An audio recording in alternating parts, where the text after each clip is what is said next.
Welcome back, everybody, to another episode of The Inside Track, Equibase's weekly handicapping podcast, where we give our analysis, picks, and wagers for a couple of the weekend's top races. Of course, I'm your host, Ben Kudla, and today I'm joined by Ellis, Starr, national racing analyst for Equibase. You can check out his picks and blogs at Keeneland and AM Wager, as well as ABR, and of course, Equibase.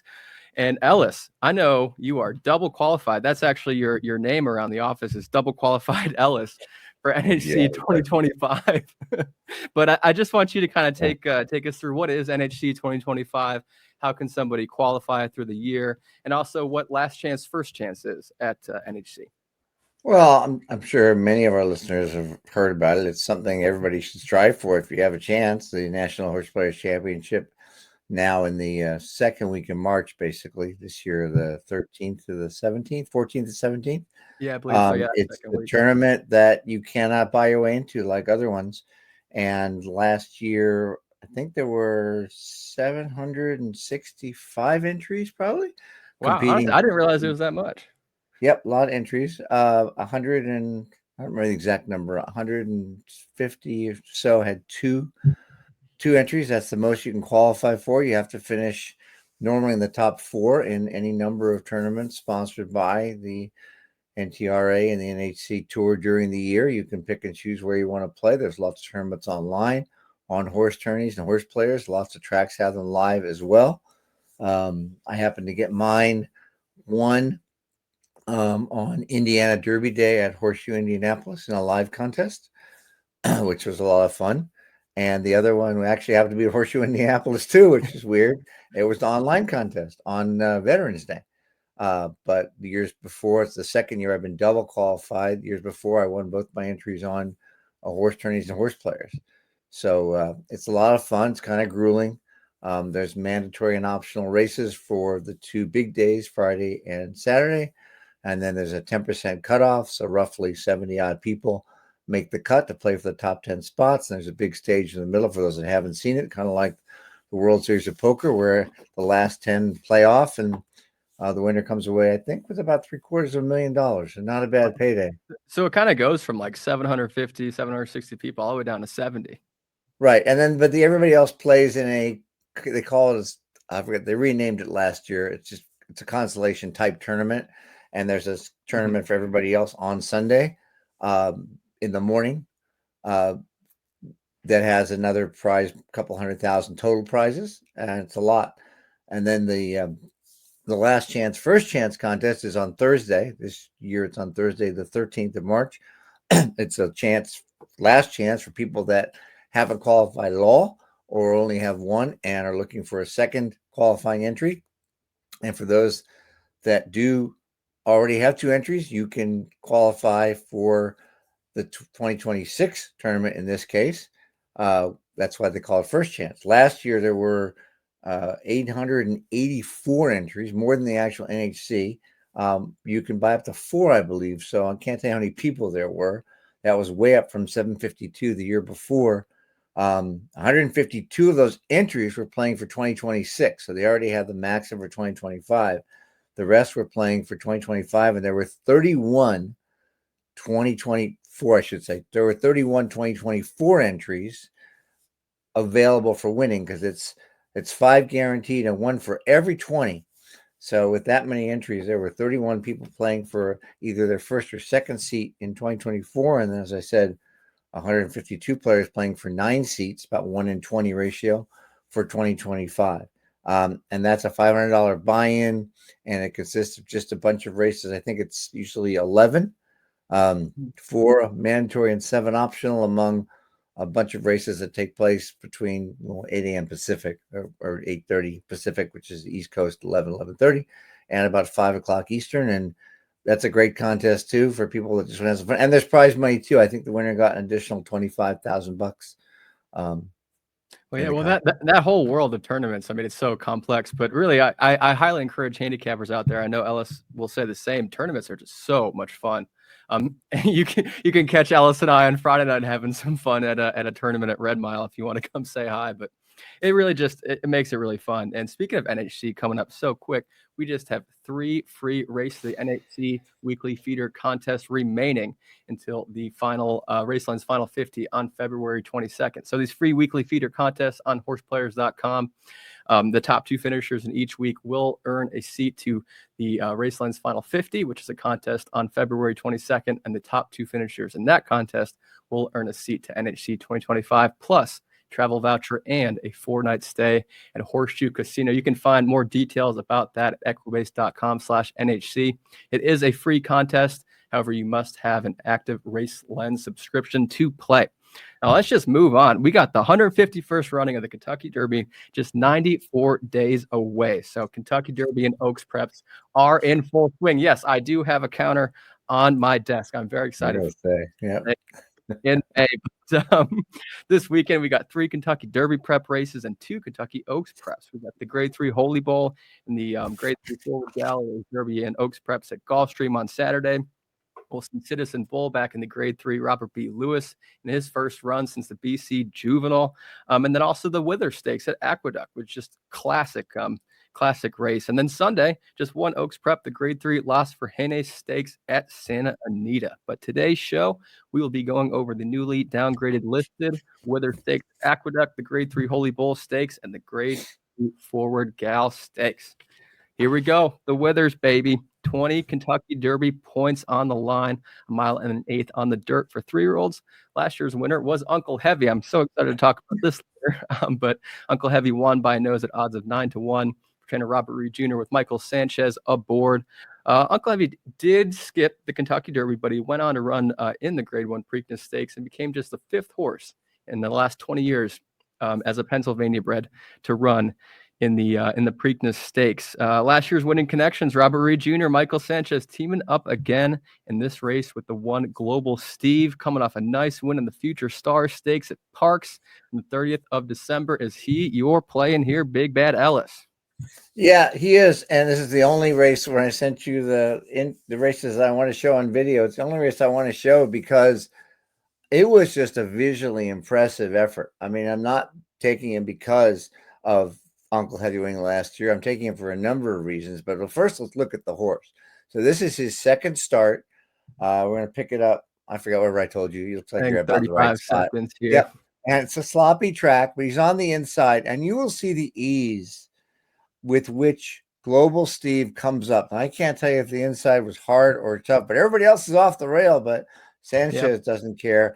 He's just pulling the jockey. Sanchez is not doing anything, maybe a little bit of urging here. And he is just pulling him. He pulled him all the way up, you can see, from last, which was 7th, to 2nd. And then he's going to wait. And I don't think he really asks him again here. And the horse just barely does. by. Yeah, I mean, his hands were in the same place, really. Right, absolutely. And then he's just going to kind of ease up, win by a length and a quarter. That was 7 furlongs. He comes off the rail here. And again, he's going to just he's going to open up by 3 and win by a length and a half. And we don't need to watch the rest of it because he's going to drift out and get a little green here, which I don't want to talk about. I got you. But anyway, it was his second start. He won his debut by 6.5, both at 7. I like the stretch out from 7 to 9.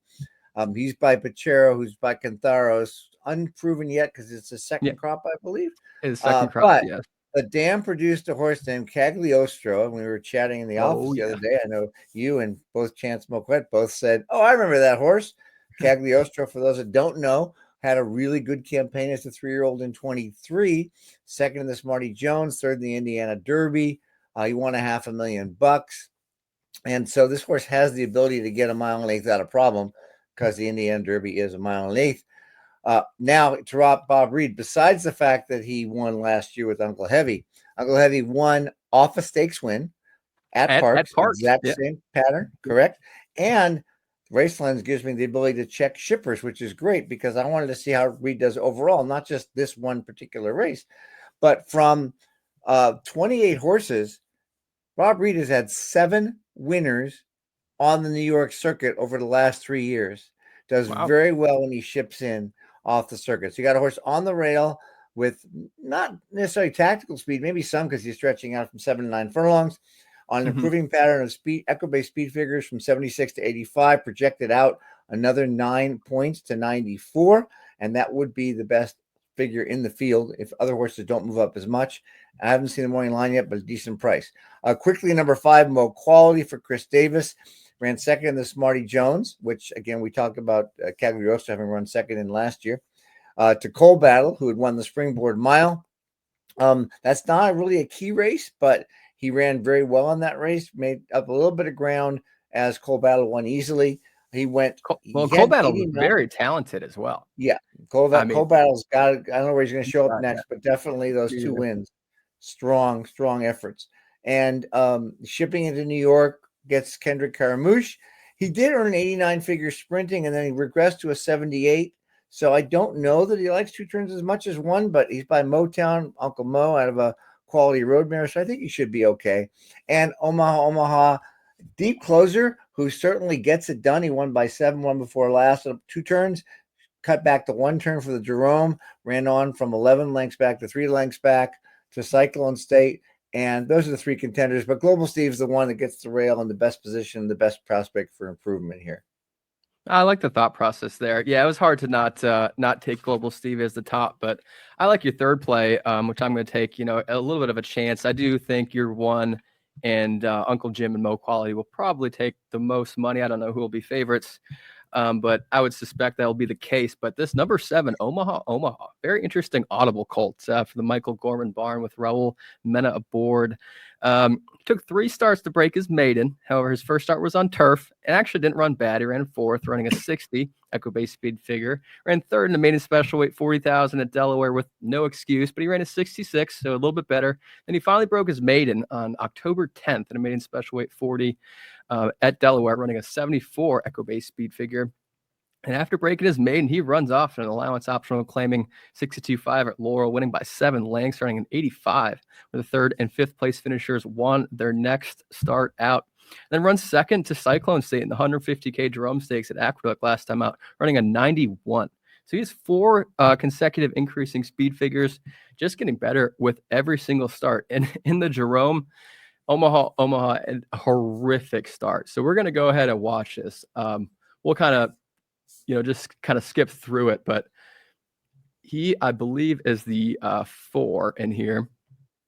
So it doesn't look too bad, but there he goes back. The 5 took a step inside, and he just continues to go back. I mean, he's like, at one point, he's like 11 lengths off the lead. And even at this point, it's like, okay, this race could just be, a paid workout, if you will. It could be over. But he does not give up. And as a 3-year-old, I just let me look at him back there. He's barely on the screen.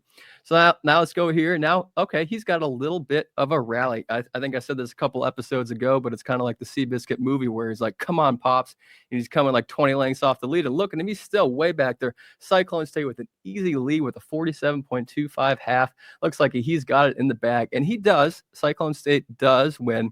But I mean, look at this rally. And he's still running. He's still running there in the white cap and the red sleeves. He's going now. He kind of, he's hanging like a shirt. No, he turns it on again.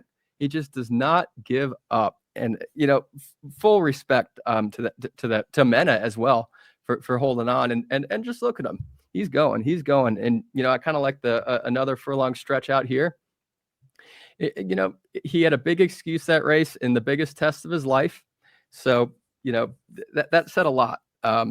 But and also you didn't see that, but he galloped out past Cyclone State, past the wire, which I think is huge for trainers and handicappers alike. But anyway, he also beat the 9-5 favorites, Studley Do Right, in that race. I know you really like Studley Do Right, Ellis. You're a big fan of him. But trainer Michael Gorman, Raul Mena, they have a ton of starts together, but in the last 3 months, they're winning at 23% together in all races, 10 wins from 43 starts, 56% in the money with a plus 32% ROI. Over the last 10 days together, they've won 3 of 6 races together as well.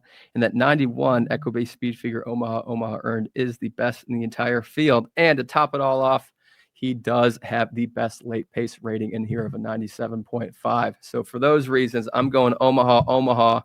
But yeah, I definitely would throw in your 1. Mo Quality's interesting. Uncle Jim, I took a good look at. I'm interested to hear what you have to say about him, but He's going to you be know, favored. There's no question he's going to you be think, favored, as you said, because it's Brad Cox, and yeah.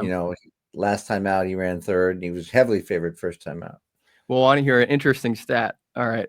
In the past 5 years, Brad Cox and Jose Lezcano win at 4% together. One win from 25 starts with a negative Okay. 50% return on investment. So, just something to be said there, but also Cox wins at 33% in non-graded stakes races at Aqueduct. In the past 3 years, 14 wins from 43 starts, 70% in the money. So I guess he'll be favored for that. But it's an interesting withers, but Well, yeah. let me add. I mean, a couple of things to think about. So when you're thinking of this race, which gets Derby points, but it's not graded, they've got a long way to go. Long way. The Wood Memorial and other races coming up, that the Gotham and the Wood in New York, and then of course Uncle Jim, of course, he's been racing in New York, but he's really based at Kentucky with Brad Cox. You got to wonder whether this is just a race, not a prep, but they're thinking more about the next race down the line. Yeah, So more in the you long really got to term. wonder. Yeah, Yeah. whether you want to take a horse at low odds like that in a race like this. And Omaha, we talked about this yesterday. They certainly got a big kick. Just remember, everybody listening as well, and I told you this yesterday, a horse that comes from way back at a mile or 7 furlongs and they stretch out, they're just going to be further back. Doesn't mean they can't kick and win, but don't expect the horse My to be argument with that one closer was up. he got the bad start. I don't think he meant to be that far. I understand. But He was 10 back, but he was 10 back one before that. So it doesn't you matter. are All right. I'm saying is You are right. don't just people just remember that they're going to be, the longer they go, unless the pace is really hot, they're going to be really far back. So I don't know what this pace is going to be like, because there's really no need to lead tight. Maybe Uncle Jim. So if they do go forward, such a big question mark on the pace scenario for this race. right. Maybe Captain Cook go. I honestly don't even know. I really don't. So it'll It'd be be interesting. Captain Cook or Uncle Jim. And if they do go 46 or 46 and change, which is pretty fast for 9 furlongs, Omaha's got a big shot to pick them all up. I love it. I love that confidence. So there is your Wither Stakes. Now let's move on to the Grade 3 Holy Bull Stakes at Gulfstream Park. Another 20-point Kentucky Derby prep race, a mile and a 16th on the dirt for 3-year-olds. Some amazing horses have won this race in the past. 1994, Go for Gin. 2003, Awfully Wild. 2006, the beloved Barbaro. 2011, Dialed In. 2018, Audible. In 2022, White Abaro, who we just saw win the Pegasus last weekend. Since 1991, 3 horses who have run in the Holy Bull Stakes have went on to win the Kentucky Derby, those being Go for Gin, Funny Side, and Barbaro. Last year's winner was Hayes, who led every step of the way to win by 2 lengths at odds of 9-1 for trainer Joseph Orzeno, with Paco Lopez aboard. Domestic Product finished second, and Fierceness finished third in last year's Holy Bull. A very competitive field full of horses with a ton of potential. I loved handicapping this race. So let's hear your thoughts. You just reminded me. I picked Hitties last year. That was our race of the week. I forgot. So I remember that. Ellis scored at 9-1. Yeah, no, I got that. Didn't have Uncle Heavy though. Look, my motto sometimes is, "In Bill Mott we trust," because when you're a Hall of Fame trainer and after all these decades of training, when horses, as you think of as young athletes, are ready for the big leagues, you're really pretty good at it. And I know this both intrinsically, because I remember some of them, but I looked it up again through Racelens. From a maiden to a stakes in 3-year-old races for males, the last 5 years, I actually look a little further, but 5 years for sure.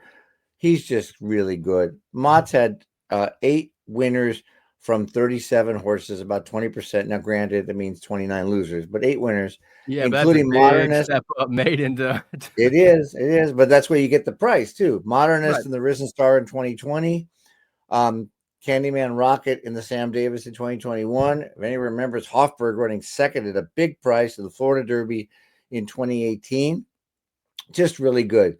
So that's the first thing I looked at. So then I looked at the horse. And of course, the 93 Equibase speed figure is the second best, fastest last race figure in the field.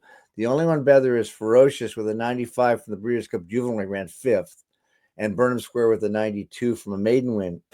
But the progression is just fantastic for a young horse when you think about it. 67 to 83 to 93, won by a nose at Churchill, 1-turn race. He ran second in 2 turns before that. pedigree is fantastic. Into Mischief out of a Tappet mare. Now, I look up to see if this horse has had any siblings that have done good in these races, and Hale hasn't. But I did something I hardly usually didn't do, which is I looked up who Hale is related to, and Hale is actually Hale's dam, I should say, is a half to close hatches. 2.7 million, big 3-year-old career, of course, and also Lockdown, who people remember won about a $500,000. The 2017 Oaks and Mother Goose ran very well in those races, third and If you second, if I got some recall bloodline. correctly.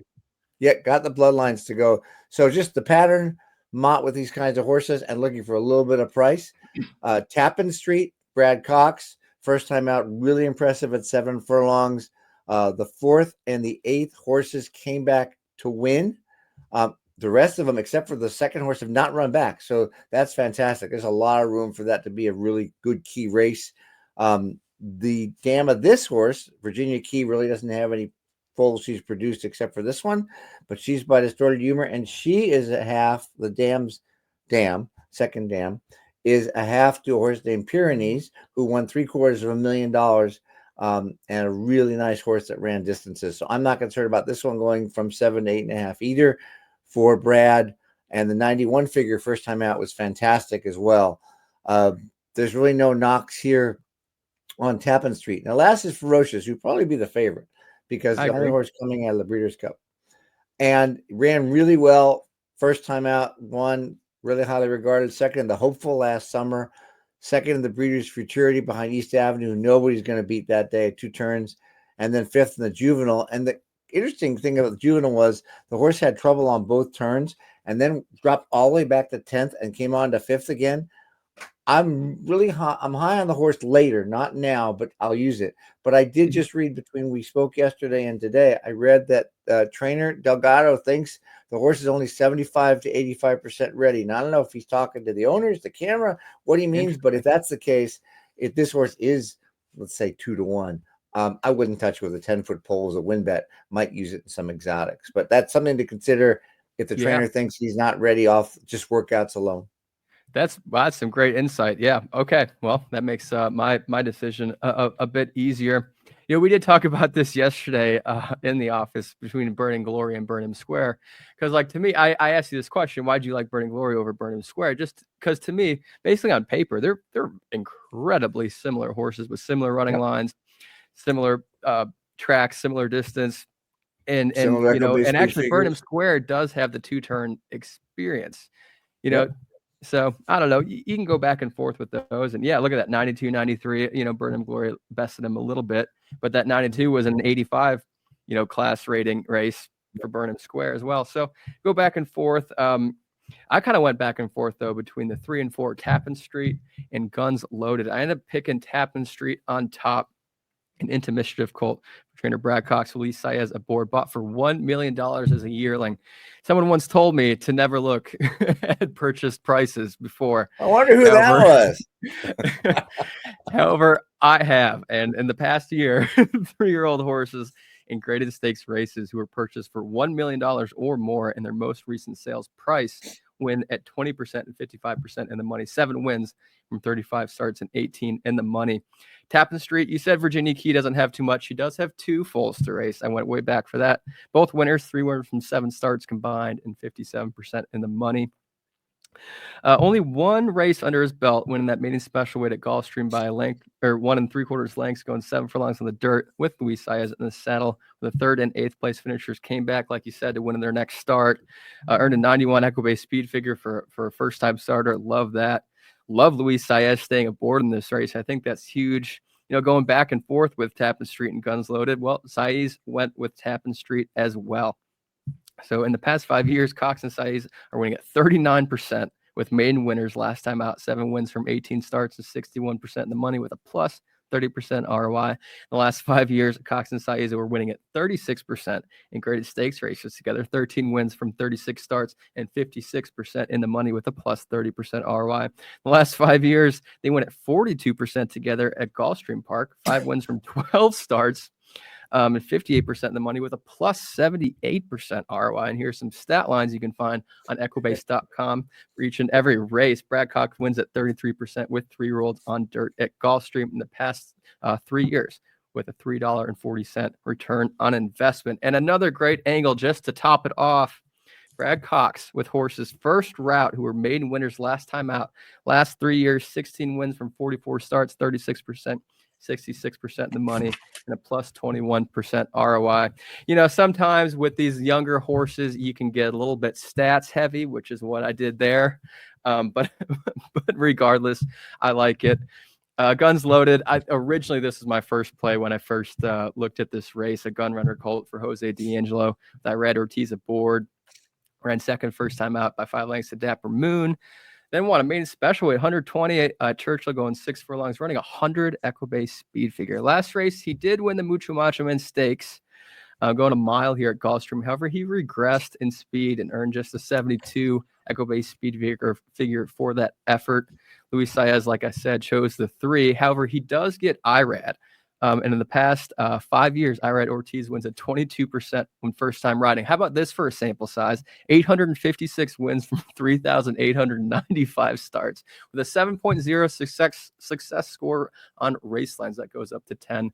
For those of you who don't know, in the past 5 years, D'Angelo and Ortiz win at 40% in graded stakes races together. Very small sample size, 2 wins from 5 starts, 3 in the money.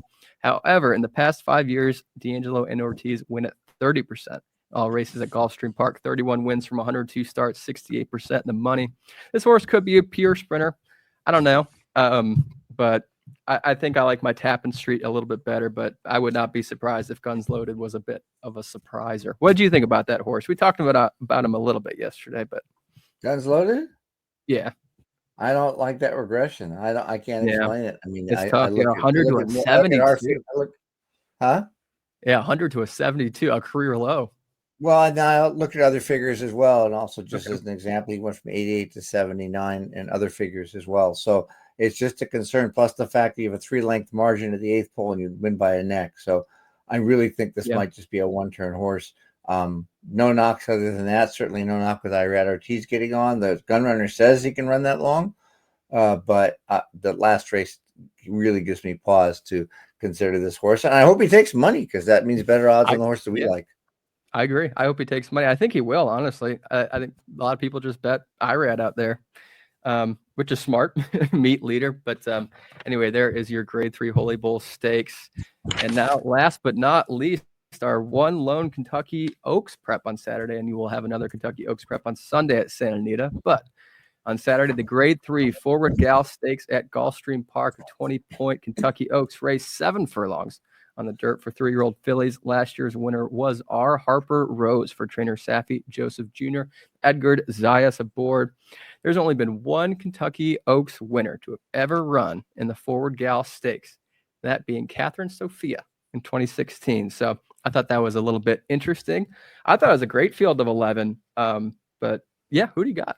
Besides, well, the odds haven't come out yet, so we don't know. But I mean, it's really it is an Oaks prep because of 3-year-old fillies, but 7 furlongs, so they really need to go 2 turns here.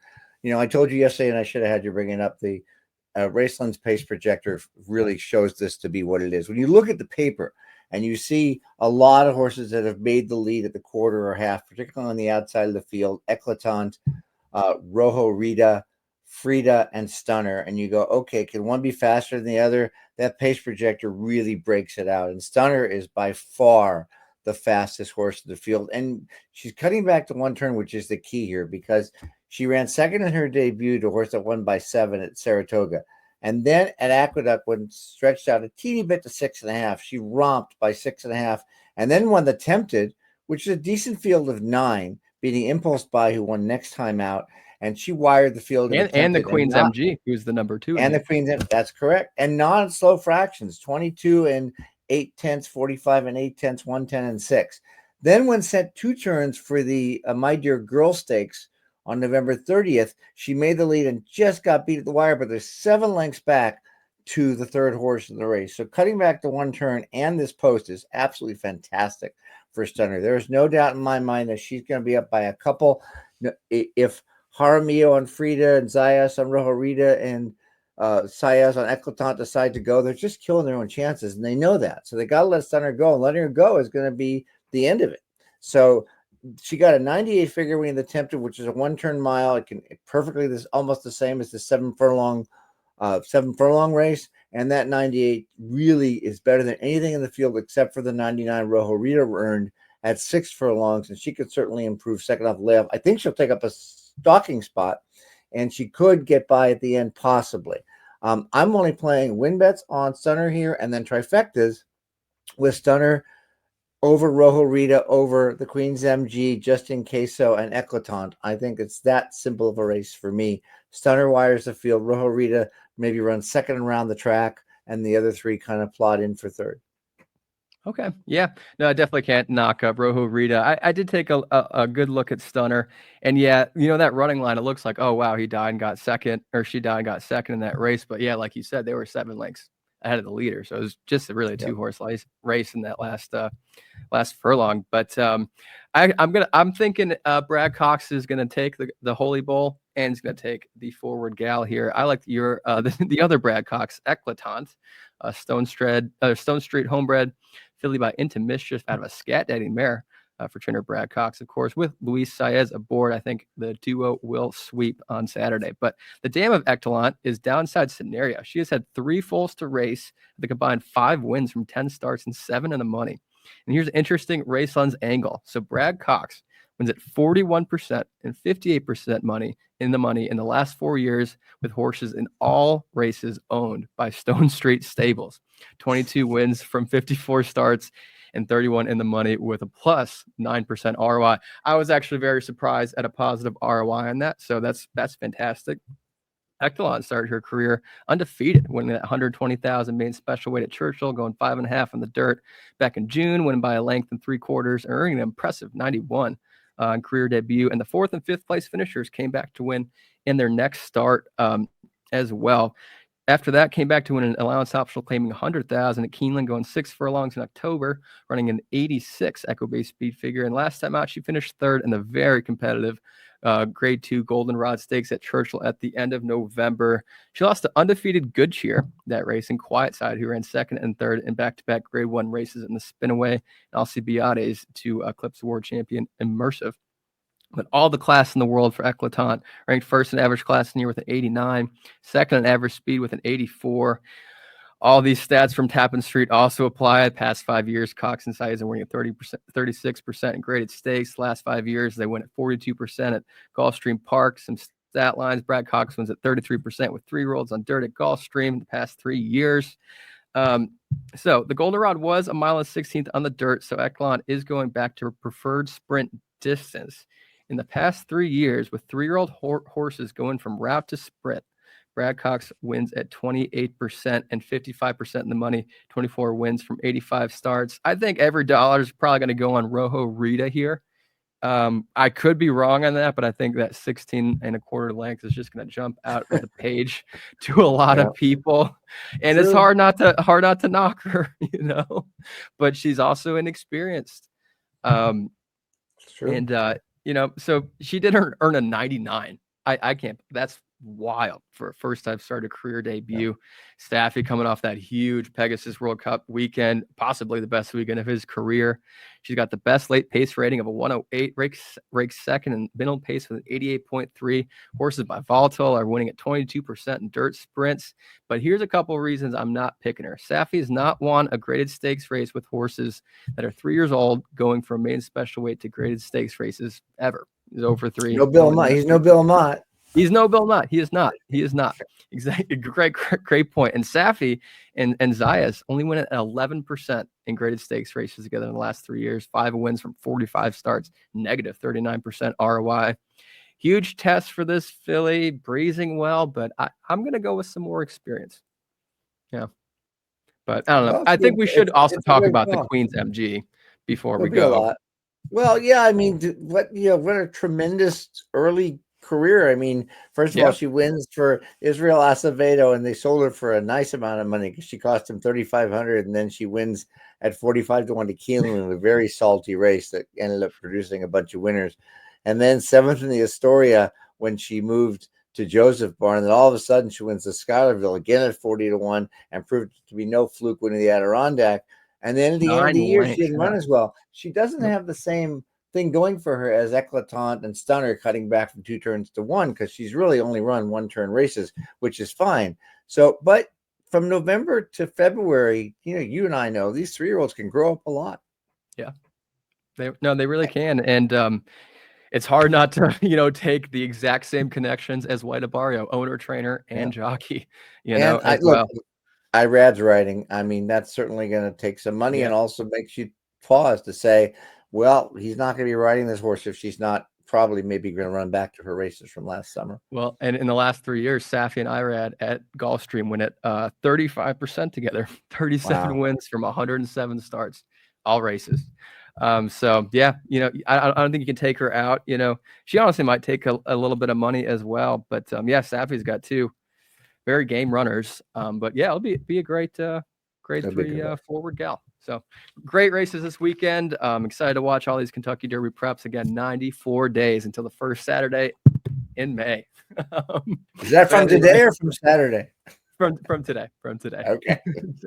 Thursday, January 30th. But anyway, thank you everyone so much for watching. Thank you, Ellis, for being on. Good luck in your wagers this weekend, and we'll see you next week.